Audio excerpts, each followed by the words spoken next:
Welcome to another episode of the brand called You, a podcast and podcast show that brings you leadership lessons, knowledge, experience, and wisdom from thousands of successful individuals from around the world. I'm your host, Ashutosh Garg, and today I'm privileged to welcome a very senior bureaucrat who has now found his new calling in the world of academia from New Delhi, India, Professor Raghav Chandra. Professor Chandra, welcome to the show. Glad to be here. Delighted to be, in your show and with you and with your audience. Thank you. Professor Chandra is had retired as a secretary to the government of India. He's an author and he's a professor at the Indian Institute of Management, Calcutta. He's a board member of several companies and institutions, and he's the founder director of the Bhopal Literature and Art Festival. So, my first question to you is what motivated you to join the IAS, and how did your early years shape your outlook? Ashutoshji, there was this very, very burning desire to change and improve the world. And it was largely because my father was a state government civil servant and he had worked under some exceptionally bright, brilliant, competent people. So he kept motivating us to join the IAS. And therefore, I never looked at an alternative career. And in school, there was an English poem and there was a Hindi poem, which had become the mantra for us as students, which our father would constantly keep, reminding us about. Longfellow's lives of great men all remind us that we can make our life sublime and departing leave behind us footprints on the sands of time. That, and in school, the Maithili Sharan Gupta poem, जिसको न निज गौरव तथा निज देश का अभिमान है, पर नर नहीं है पशु निरा और मृतक समान है. So there was a sense of sincerity, integrity, humility with which one entered the service, and partly to satisfy my father's ambition and for me, and partly because that was what I thought was the best thing to do at that time, and that was the era where you wanted to entirely serve the country and change things. Correct. And those were the values which one was imbued with, which one carried forth to the best of one's ability. Very well said. And that I'm older than you, but maybe of a similar vintage. You're so right. In those days, the whole thing of giving back to the country was very, very critical. But tell me, can you share a defining moment in your IAS career that influenced your leadership style? So I was a young, rookie, as you can say, as a subdivisional magistrate. My first SDM posting in Ashok Nagar in Guna district of Madhya Pradesh. And I had barely done 2 or 3 months there when Indira Gandhi ji got assassinated. Okay. And in the heart of Ashok Nagar, which is an otherwise a two-horse town with very little going on in it, it had a very big Gurdwara because there was a large Sikh community which had been given agricultural lands and had purchased them all around Ashok Nagar. And they used to all visit this Gurdwara, and it was very respected and all that. And as it so happened, at that particular time, the Congress party has some of its biggest stalwarts also originating from Ashok Nagar. One was Madhav Rao Sindhya, the other was Digvijay Singh. There was a member of parliament who was very, very famous, Mahinder Singh, Kalu Kheda. There was the minister from Ashok Nagar. The leader of the opposition in the state assembly was from Ashok Nagar. And some very prominent politicians of the party were there, and they all wanted, I mean, not the senior leaders, but the local people, the youth in Ashok Nagar and others, they wanted to attack the Gurdwara and wanted to ransack it. And I got information, and I had no police force at that time at my disposal because all of them had gone for a larger event somewhere else in Bhopal or Guna. So there is a special power called the Special Police Act, under which the district magistrate or the magistrate can empower anyone as a special police officer. So I empowered all my village chowkidars and my patwaris, about 40 each of them, and gave them one lathi from the forest depot. And I said, guard this Gurdwara with your life. And I'm going to be there. And I was constantly in my Jeep, Willie's Jeep, constantly monitoring up and down, and I didn't let anyone do anything. So it became such a passionate thing that all these politicians rang up Mr. Arjun Singh, the chief minister, and said, a curfew has been declared illegally by this young officer, and he should be transferred and action Mm. should be taken because he has not allowed us to do anything. Indira Gandhi, the Prime Minister, has been assassinated, and here this fellow is not letting us do anything, even by way of show of force. I didn't Wow. let anyone in the city Mm. to come out of their Mm. houses. So it Mm. was illegal. I did not have powers for curfew. I had powers for 144, but Mm. not for curfew because that only the DM could impose. Yeah. So Arjun Singh sent Mr. Digvijay Singh, who was then the PCC chief, to mollify these people. And when Mr. Digvijay Singh came, they surrounded him and said, "This guy has been a dictator. He's the latest Hitler." Mm. He pacified them and said, "Isko apna bachcha hi maniye, bhai maniye, and he has done the right thing in the correct direction. To bura mat maniye." And Amazing. that taught me the art of a making do with limited resources, Mm. being collaborative in my approach, and Mm. getting the best out of even practically a nobody. And if you give them the Yeah. right incentives, the right motivation, the right inspiration, even Mm. they can, work and do rocket science for you Mm. if the situation so arises. So that has been my this thing to get the best out of everyone, irrespective of how what their technical skills are, but to get the best out of them. Wow. What an amazing story. I'm sure one of the days you should be writing a book about this whole experience. But moving on, you worked, Raghavji, at both the state and the national level. How different are challenges at each of the two levels? So you see this at the central level first, let me tell you, things are more rarefied. You are making policy and dealing with issues for the larger, nation and for everybody. So you have to think of a much larger ambit and scope. And therefore you are more, shall we say, cautious in your approach. Mm. In the field or in the state, you are being constantly watched.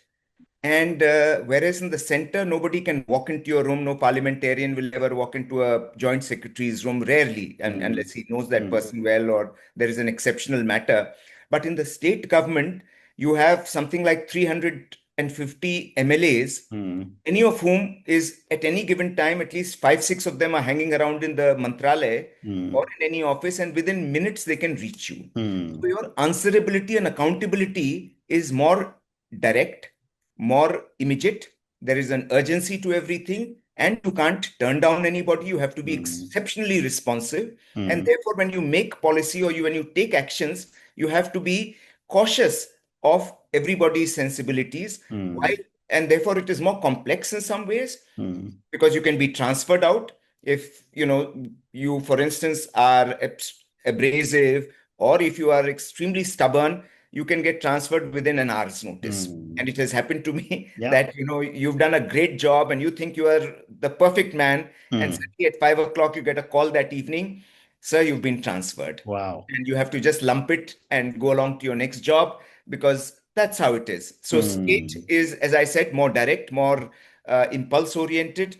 But the good part is that you can see the results of what you have done. And if you've done Mm. good work, so if you're building an institution or Mm. creating a physical building, or you are undertaking a scheme which directly impacts people, you can see the results on a day-to-day basis. And you can Mm. see it in the eyes of the people. There is no greater happiness, Ashutosh, than to see happiness in the eyes of the people whom you serve. Absolutely. So tell me, moving on, when you started in 1982 to today, how has technology changed governance since you started? Yes. So when we started out in our careers, telephones used to be the ones which you had to lift, and Correct. then an operator would answer, and at the other end also another operator would answer, and it would be very cumbersome. Yeah. And communications were through the wireless system. Mm. So you would receive either a telegraph or you would receive a wireless from the police control room, Mm. and it would come sometimes smudged, sometimes because a carbon copy would be Yeah. sent to you, and Mm. you could barely make out what was written, but you would get instructions on that. Mm. And therefore, there was a time gap of something like a couple of hours, Mm. maybe 2 hours, or at least 1 hour was very common. Yeah. But today, somebody can just pick up the phone and talk to you immediately. Correct. Instructions can be conveyed across the board. And so communications have improved, which Mm. means your actions have to be faster, swifter. Mm. You have to be more responsive. And also the fact that with social media and with Zoom calls and TV digital communications, you can reach out faster to a larger number of people, and you can engage with them better, and you can perhaps Mm. sometimes also see what they are doing. So Mm. you can give them instructions that this Yeah. is correct, this is not correct. So things have improved, and I think this is just the beginning of the curve, and we have lots more For happening. sure. But administration has become more responsive, faster, more efficient, and Mm. swifter. Mm. You're also one of the few bureaucrats who went to Harvard. How did the international exposure shape your governance approach? So for me, Harvard was, I went as a mid-career with Mm. 15 years of service, and I got a scholarship from the World Bank Joint Japan Scholarship Program, and I got admission to Harvard, and I just wanted to go there because five Mm. years had finished in Delhi, and I wanted to take some international exposure. I Mm. had adequate field experience and ministerial experience. Mm. So when I went to Harvard, it was a, absolutely amazing experience. Mm. I was supposed to do only 8 courses Mm. in which I could get a Master's of Public Administration degree. Mm. And my home school was the Kennedy School of Government. Yeah. But I divided my time between the business school and the Kennedy School. So I did 5 courses at the business school and 4 at Kennedy. I excelled in most of them, especially in the business courses. And it was a laundrette for me. It Mm. squeezed my mind, Yeah. turned it around, and I began to be more analytical. I could question and interrogate both myself and Mm. others.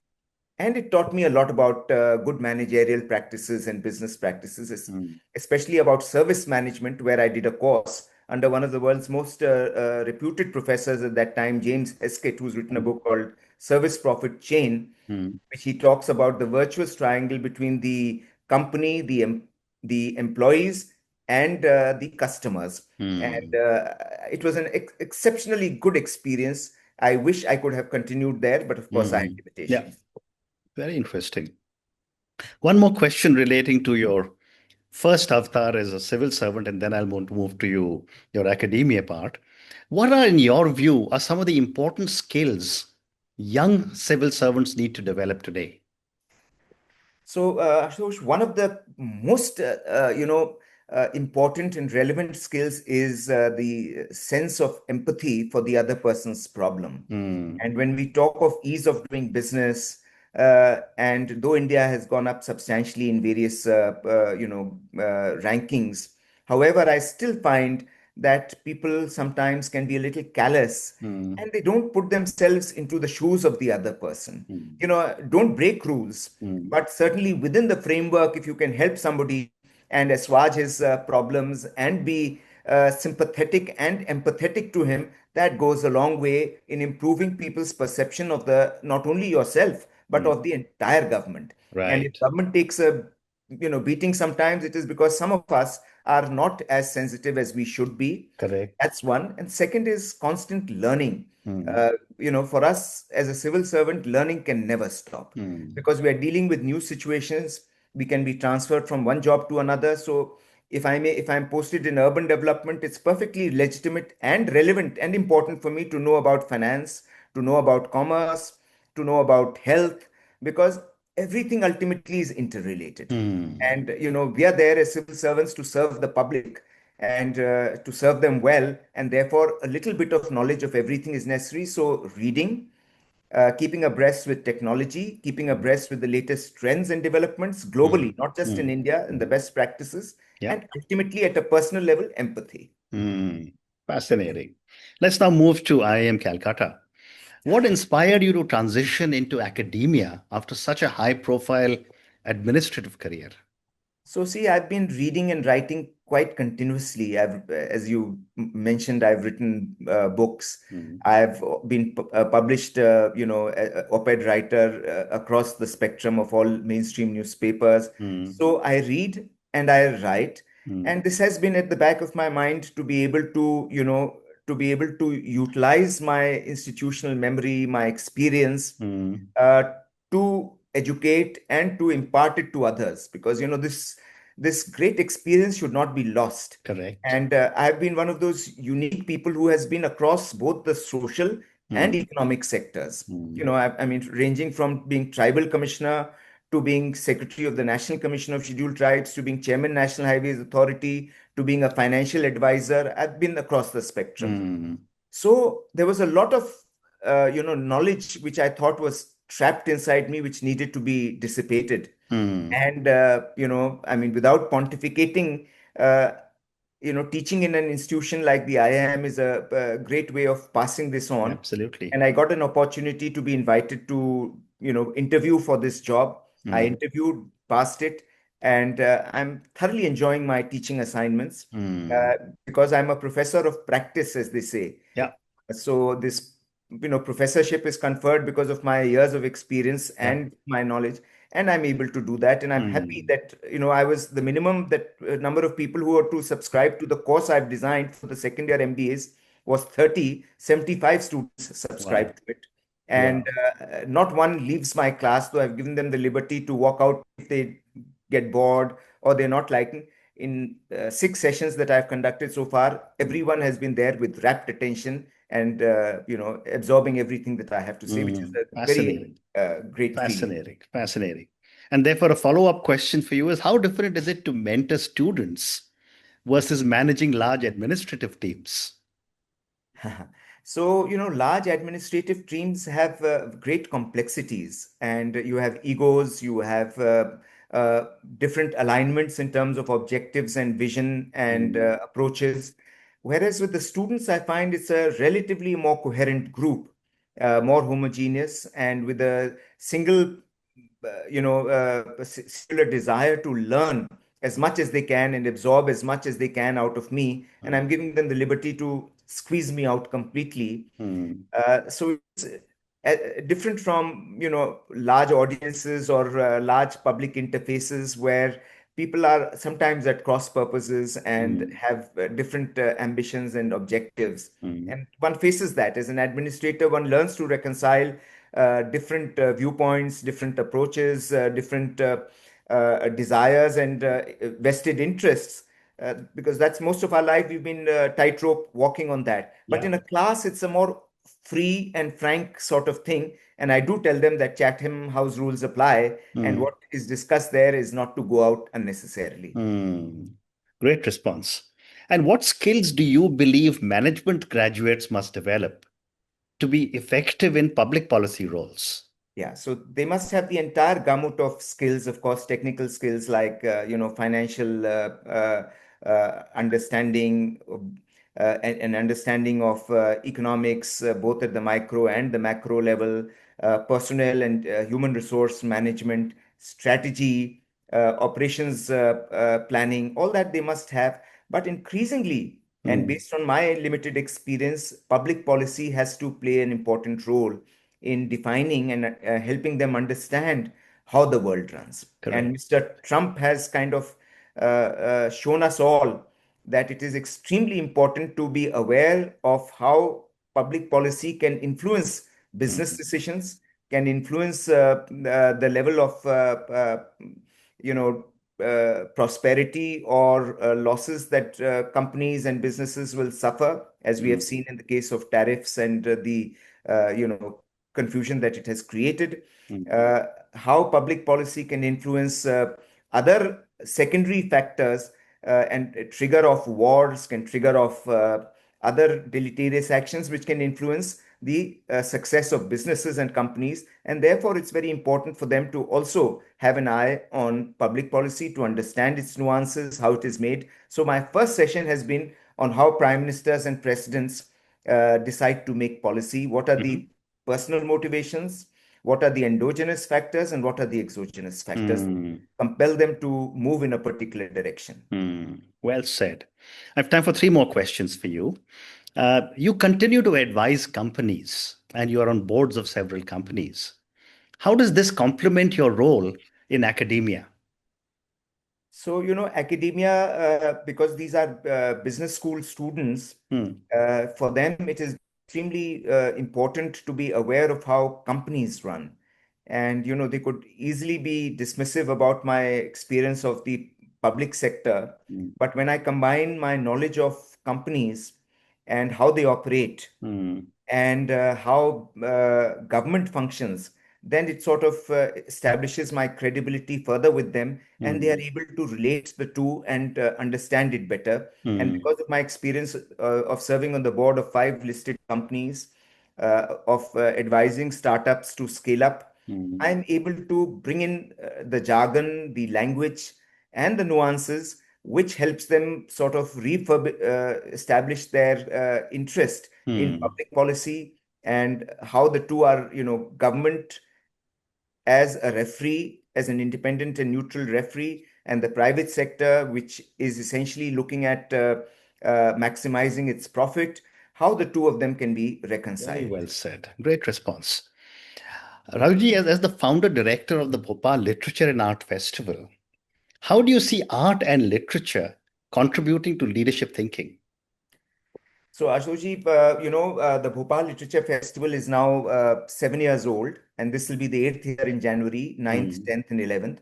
And every year we call in about 60 to 70 people from outside Bhopal. Mm. And my entire desire to start something like this was because I found that there was indeed a lot of song, dance, entertainment happening in Bhopal in the name of culture, which Mm. is all very pertinent. Mm. However, there was also a need to sort of expose the citizens and the students of Bhopal to international literature, to international thinking, make it a little more provocative for them, a little more Mm. stimulating.